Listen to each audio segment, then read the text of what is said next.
अस्सलामुअलैकुम। करबला का दर्दनाक वाक़या गुज़र चुका था। इमाम हुसैन और उनके वफ़ादार साथियों को शहीद किया जा चुका था, लेकिन उनके कातिल अभी भी ज़िंदा थे। अब्दुल मालिक के दौर में कूफ़ा पर मुख्तार बिन उबैद सक़फ़ी का कब्ज़ा हो गया।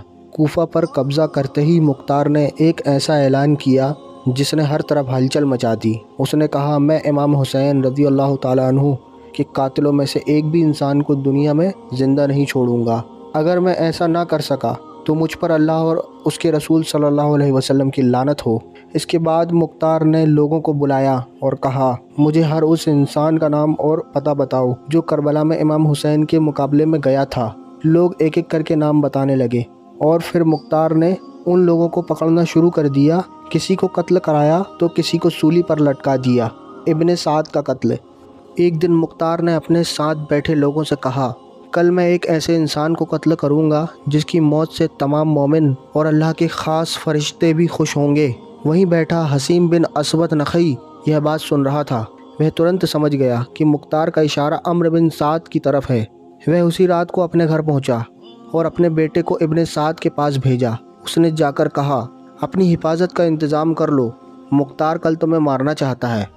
इब्ने साद को इस बात का यकीन ही नहीं हुआ, क्योंकि मुख्तार अपने इब्तिदाई दौर में इब्ने साद के साथ बहुत ही अच्छे अखलाक से पेश आता था। इब्ने साद ने बेफिक्री से जवाब दिया, मुख्तार हमें कत्ल नहीं करेगा। लेकिन अगली सुबह हालात पूरी तरह बदल चुके थे। मुख्तार ने अपने आदमी को भेजा और कहा, इब्ने साद को बुलाकर लाओ। लेकिन इब्ने साद खुद नहीं आया। उसने अपने बेटे हफ्स को भेज दिया। मुख्तार ने पूछा, तेरा बाप कहाँ है? हफ्स ने जवाब दिया, वह अब घर में अकेला रहता है और बाहर नहीं निकलता। यह सुनकर मुख्तार ने कहा, अब रह की हुकूमत कहाँ गई जिसके लिए तुमने रसूल के नवासे का खून बहाया था? आज सब कुछ छोड़कर घर में बैठे हो, तो इमाम हुसैन की शहादत वाले दिन घर में क्यों नहीं बैठे थे? इतना कहकर मुख्तार ने अपने कोतवाल अबू अमरा को बुलाया और हुक्म दिया, जाओ इब्ने साद का सर काट कर मेरे सामने पेश करो।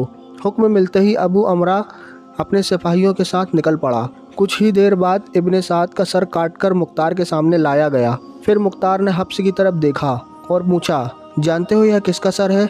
हफ्स ने इन्ना लिल्लाहि व इन्ना इलैहि राजिऊन पढ़ा और कहा, यह मेरे बाप का सर है।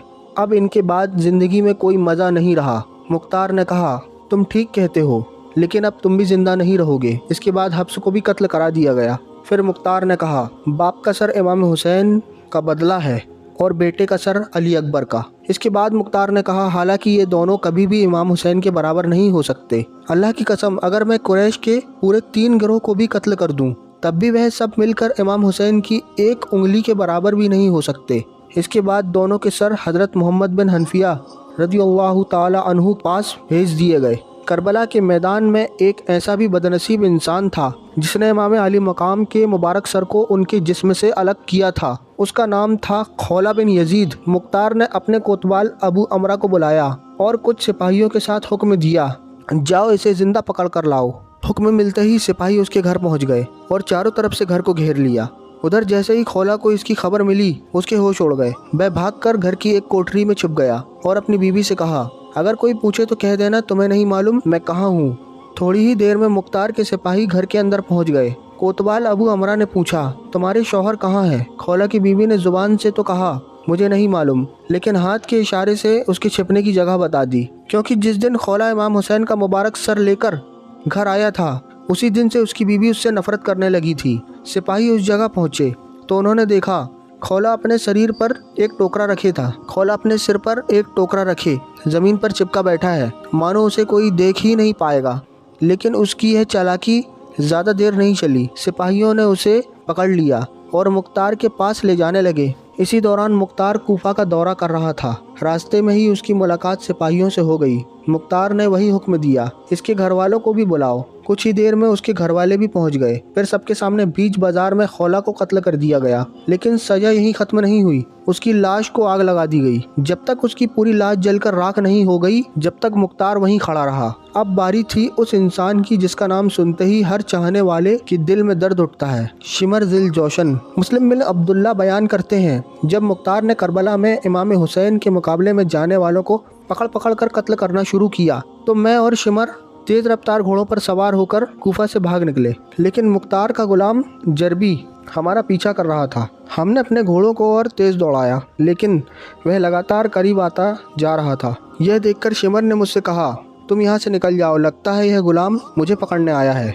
मैं अपने घोड़े को तेज दौड़ाकर उससे अलग हो गया। उधर जरबी सीधे शिमर के पास पहुँच गया और हमला कर दिया। पहले शिमर उसके वार से बचता रहा, लेकिन जैसे ही जरबी अपने साथियों से दूर हुआ, शिमर ने एक जोरदार वार किया और उसकी कमर तोड़ दी। जब घायल जरबी को मुख्तार के सामने लाया गया और पूरी बात बताई गई, तो मुख्तार ने अफसोस जताते हुए कहा, अगर यह मुझसे सलाह कर लेता तो मैं इसे कभी अकेले शिमर पर हमला करने का हुक्म नहीं देता। उधर जरबी को घायल करके शिमर कल्तानिया गांव पहुंचा। वह गांव दरिया के किनारे बसा हुआ था। वहां पहुंचते ही उसने एक किसान को बुलाया और उसे बुरी तरह मारा पीटा और कहा, यह खत मुसअब बिन जुबैर तक पहुंचाना। किसान मजबूरी में वह खत लेकर चल पड़ा, लेकिन अल्लाह को कुछ और ही मंजूर था। वह खत लेकर आगे बढ़ा। रास्ते में एक बड़ा गांव आया, जहां मुख्तार का कोतवाल अबू अमरा कुछ सिपाहियों के साथ एक चौकी बनाए हुए था। किसान वहां दूसरे किसानों को बता रहा था कि शिमर ने उसके साथ कितना जुल्म किया। उसी दौरान मुख्तार का एक सिपाही वहां से गुजरा। उसकी नज़र किसान के हाथ में मौजूद खत पर पड़ी। उसने पूछा, यह खत किसका है? किसान ने शुरू से आखिर तक पूरी बात बता दी। फिर सिपाही ने पूछा, शिमर इस वक्त कहाँ है? किसान ने जवाब दिया, यहाँ से लगभग 15 किलोमीटर दूर कल्तानिया गांव में। बस इतना सुनना था कि अबू अमरा अपने सिपाहियों को लेकर फौरन रवाना हो गया। उधर मुस्लिम बिन अब्दुल्ला बयान करते हैं, उस रात में शिमर के साथ ही था। मैंने उससे कहा, मेरा दिल कह रहा है हमें यहाँ से निकल जाना चाहिए, मुझे यह जगह ठीक नहीं लग रही, लेकिन शिमर को अपने ऊपर घमंड था। उसने जवाब दिया, मैं 3 दिन से पहले यहाँ से कहीं नहीं जाऊँगा, और तुम्हें जो डर लग रहा है वह सिर्फ मुख्तार की वजह से है। मुस्लिम बिन अब्दुल्ला आगे कहते हैं, जहाँ हम ठहरे हुए थे वहाँ रीछ बहुत ज़्यादा थे। रात ज़्यादा नहीं हुई थी, मुझे नींद नहीं आ रही थी। अचानक मुझे घोड़ों के दौड़ने की आवाज़ सुनाई दी। पहले मुझे लगा शायद रीछ होंगे, लेकिन कुछ ही पल बाद आवाज़ और साफ होने लगी। मैं उठकर बैठ गया और अपनी आंखें मलते हुए कहा, नहीं, यह आवाज़ रीछों की हरगिज़ नहीं हो सकती। इतने में चारों तरफ से ज़ोरदार आवाज़ गूंजी, अल्लाहु अकबर। यह मुख्तार के सिपाही थे। उन्होंने हमारी झोपड़ियों को चारों तरफ से घेर लिया था। हम अपने घोड़े वहां छोड़कर पैदल ही भागने लगे, लेकिन मुख्तार के सिपाहियों का निशाना सिर्फ एक इंसान था, शिमर। उस वक्त शिमर ने सिर्फ एक पुरानी चादर ओढ़ रखी थी। उसके जिस्म पर सफ़ेद दाग की बीमारी थी, जिसकी सफ़ेदी चादर के ऊपर से भी साफ दिखाई दे रही थी। उसे कपड़े पहनने का भी मौका नहीं मिला और ना ही जरा पहनने का, लेकिन फिर भी उसने नेज़ा उठाया और मुख्तार के सिपाहियों का मुकाबला करने लगा। मैं वहाँ से थोड़ा दूर निकल चुका था। तभी एक बार फिर अल्लाहु अकबर की आवाज़ गूंजी और उसके तुरंत बाद किसी की आवाज़ आई, अल्लाह ने इस खबीस शिमर को मार डाला। बस यहीं शिमर का खेल खत्म हो गया। मुख्तार के सिपाहियों ने उसका सर काट लिया और उसकी लाश कुत्तों के सामने फेंक दी। शिमर के बाद अब पारी थी करबला के कुछ और कातिलों की। अब्दुल्ला बिन दयास, जिसने मोहम्मद बिन अम्मार बिन यासिर को कत्ल किया था, उसने मुख्तार को इमाम हुसैन के कुछ और कातिलों के नाम बताए। उनमें अब्दुल्ला बिन उसैद जोहनी, मालिक बिन नुसैर बद्दी और हमल बिन मालिक महारवी शामिल थे। उस वक्त ये तीनों कादसिया में रहते थे। मुख्तार ने अपने भरोसेमंद सरदार मालिक बिन अम्र नहदी को कुछ सिपाहियों के साथ उन्हें पकड़ने के लिए रवाना किया। कुछ ही समय बाद तीनों को गिरफ्तार कर लिया गया और ईशा के वक्त उन्हें मुख्तार के सामने लाया गया। उन्हें देखते ही मुख्तार ने कहा, ए अल्लाह, उसके रसूल और आले रसूल के दुश्मनों, बताओ इमाम हुसैन कहाँ हैं? मुझे हुसैन की ज़ियारत कराओ। तुम लोगों ने उस मुकद्दस हस्ती को कत्ल किया जिन पर नमाज में खुद तुम सलाम भेजते हो। यह सुनकर तीनों डर गए। उन्होंने कहा, अल्लाह आप पर रहम करे, हमें ज़बरदस्ती करबला भेजा गया था, हम अपनी मर्जी से नहीं गए थे, हम पर रहम कीजिए, हमें छोड़ दीजिए। लेकिन मुख्तार का जवाब और भी सख्त था, जब तुम लोगों ने रसूल के नवासे पर रहम नहीं किया, उन्हें और उनके बच्चों को प्यासा रखा, पानी की एक बूंद तक नहीं पीने दी, आज मुझसे रहम की उम्मीद क्यों करते हो? यहीं से उनके अंजाम की शुरुआत हो चुकी थी। मुख्तार ने मालिक बिन नुसैर बद्दी की तरफ देखा और पूछा, क्या तू वही है जिसने इमाम हुसैन का अमामा उतारा था? इतना सुनते ही अब्दुल्ला बिन कामिल आगे बढ़े और बोले, जी हाँ, यही वह इंसान है जिसने इमाम हुसैन का अमामा उतारा था। बस इतना सुनना था कि मुख्तार ने फौरन हुक्म दिया, इसके दोनों हाथ और दोनों पैर काट दो और इसे इसी हालत में छोड़ दो ताकि यह तड़प तड़प कर मरे। मुख्तार का हुक्म मिलते ही सिपाहियों ने उसके दोनों हाथ और दोनों पैर काट दिए।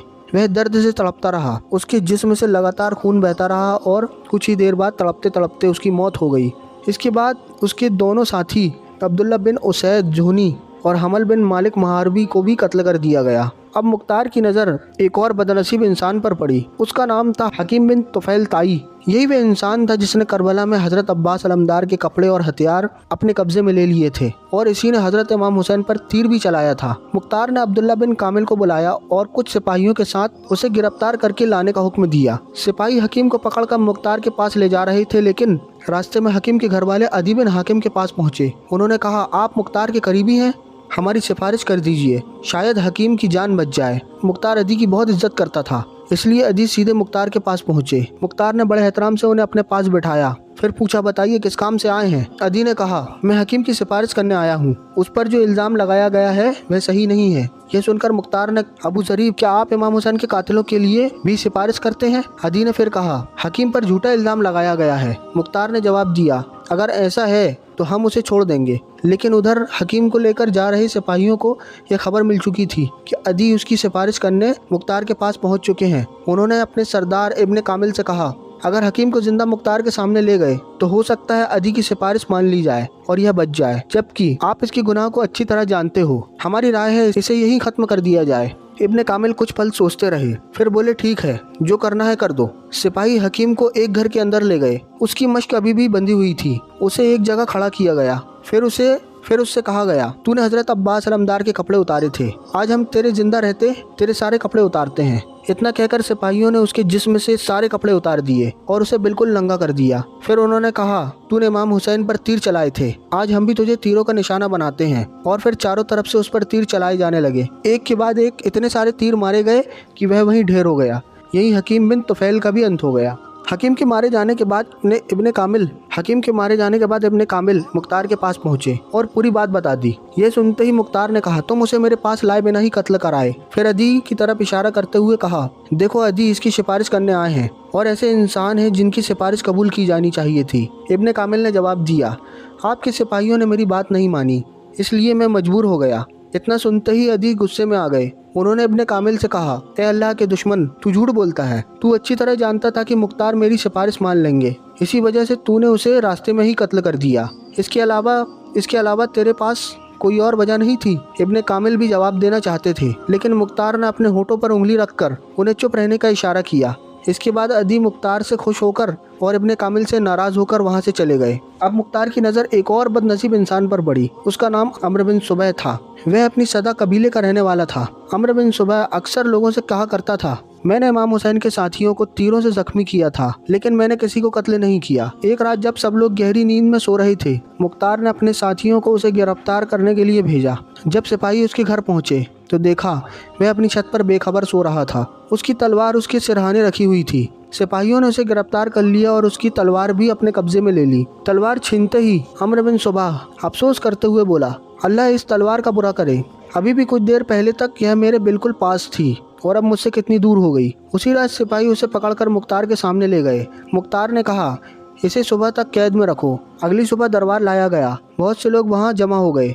फिर अम्र बिन सुबह को सबके सामने लाया गया, लेकिन वह बिल्कुल भी नहीं डरा। उसने ऊंची आवाज़ में कहा, ए काफिरों और बदकारों, अगर इस वक्त मेरे हाथ में तलवार होती तो तुम्हें पता चल जाता कि मैं न बुज़दिल हूँ और न कमज़ोर। फिर उसने कहा, अगर मुझे तुम्हारे अलावा किसी और के हाथों मरना पड़ता तो मुझे उससे खुशी होती, क्योंकि मैं तुम्हें सबसे बेहतर समझता हूँ। इतना कहने के बाद उसने फिर कहा, काश इस वक्त मेरे हाथ में तलवार होती तो मैं कुछ देर तुम्हारा मुकाबला ज़रूर करता। इतना कहते ही उसे अचानक इब्ने कामिल की आंख पर जोर से घूंसा मारा, लेकिन इब्ने कामिल गुस्सा होने की बजाय हंस पड़े और उन्होंने अम्र बिन सुबह का हाथ पकड़ लिया और मुख्तार से कहा, यह वही इंसान है जो खुद मान रहा है कि इसने अहले बैत पर तीर चलाए थे। अब आप इसके बारे में क्या हुक्म देते हैं? मुख्तार ने बिना एक पल की देरी किए कहा, नेज़े लाओ और इसे नेज़ों से गोद गोद कर मार डालो। हुक्म मिलते ही सिपाहियों ने उसे चारों तरफ से घेर लिया। फिर एक के बाद एक नेज़ों से उस पर वार किए जाने लगे। जब तक उसकी जान नहीं निकल गई, वार रुकने का नाम नहीं लिया। आखिरकार नेज़ों से गोदा गया, वहीं उसकी मौत हो गई। यही अम्र बिन सुबह का अंत हो गया। अब मुख्तार की नज़र उस इंसान पर थी जिसका नाम करबला के सबसे बड़े जालिमों में लिया जाता है, उबैदुल्लाह बिन ज़ियाद। यजीद ने उसी को कूफा का गवर्नर बनाया था। इसी के हुक्म से हज़रत इमाम हुसैन और उनके तमाम साथियों पर हर तरह के जुल्म किए गए और इसी ने करबला के उस दर्दनाक वाक़ये में सबसे बड़ा किरदार निभाया। कुछ समय बाद उबैदुल्लाह बिन ज़ियाद 30,000 की फौज लेकर मुसिल पहुंचा। जब मुख्तार को इसकी खबर मिली तो उसने सबसे बहादुर सरदार इब्राहिम बिन मालिक अस्तर को एक बड़ी फौज के साथ उसके मुकाबले के लिए रवाना किया। मुसिल से लगभग 25 किलोमीटर दूर दरियाए फुरात के किनारे दोनों फौजें आमने सामने आ गईं। फिर जंग शुरू हुई। सुबह से लेकर शाम तक दोनों तरफ जबरदस्त लड़ाई होती रही। हर तरफ तलवारों की टक्कर, घोड़ों की टापें और जंग का शोर गूंज रहा था। लेकिन जैसे जैसे सूरज डूबने का वक्त करीब आया, वैसे वैसे जंग का रुख बदलने लगा। इब्राहिम बिन मालिक अस्तर की फौज दुश्मन पर भारी पड़ने लगी। उबैदुल्लाह बिन ज़ियाद की फौज टूटने लगी और उसके ज्यादातर साथी मैदान छोड़कर भागने लगे। यह देखकर इब्राहिम बिन मालिक अस्तर ने अपनी फौज को हुक्म दिया, दुश्मन की फौज में जो भी हाथ आए उसे जिंदा मत छोड़ना। इसके बाद बहुत से लोग मार दिए गए। इसी जंग के दौरान मुहर्रम की 10वीं तारीख 7 हिजरी में दरियाए फुरात के किनारे उबैदुल्लाह बिन ज़ियाद भी मारा गया। उसका सर काटकर इब्राहिम बिन मालिक अस्तर के सामने पेश किया गया। इब्राहिम ने वह सर मुख्तार के पास कूफा भेज दिया। जब सर कूफा पहुंचा तो मुख्तार ने दारुल अमारत को सजाने का हुक्म दिया। फिर कूफा के लोगों को वहां जमा किया गया। इसके बाद उबैदुल्लाह बिन ज़ियाद का नापाक सर ठीक उसी जगह पर रखा गया जहां कुछ साल पहले हजरत इमाम हुसैन का मुबारक सर रखा गया था। यह मंजर देखकर मुख्तार ने कूफा के लोगों से कहा, ए कूफा वालों, देख लो, इमाम हुसैन के नाहक बहाए गए खून ने उबैदुल्लाह बिन ज़ियाद को नहीं छोड़ा। फिर उसने कहा, आज इसी जालिम का सर बेइज्जती और बदनामी के साथ उसी जगह रखा हुआ है। 6 साल पहले यही तारीख थी, यही जगह थी, लेकिन उस दिन यहाँ इमाम हुसैन का मुबारक सर रखा गया था और आज अल्लाह ने उसी जालिम को ऐसी बेइज्जती के साथ मारा कि इसी कूफा और इसी दारुल अमारत में उसके मारे जाने की खुशी मनाई जा रही है। लेकिन कहानी यही खत्म नहीं होती। मुख्तार ने इमाम हुसैन के कातलों से बदला लिया। उसने बहुत ही अच्छा काम किया, लेकिन अफसोस आखिर में वह खुद गुमराह हो गया। उसने दावा करना शुरू कर दिया, मेरे पास हजरत जिब्रील अलैहिस्सलाम आते हैं और अल्लाह की तरफ से मेरे पास वही लेकर आते हैं। फिर उसने इससे भी बड़ा दावा किया। उसने कहा, मुझे एक नबी बनाकर भेजा गया है। जब हजरत अब्दुल्ला बिन जुबैर रज़ियल्लाहु ताला अन्हु को मुख्तार के इस दावे की खबर मिली तो उन्होंने उसके खिलाफ एक लश्कर रवाना किया। दोनों तरफ जंग हुई। आखिरकार मुख्तार की हार हुई और रमज़ान 67 हिजरी में मुख्तार मारा गया। यही मुख्तार की कहानी भी अपने अंजाम तक पहुंच गई।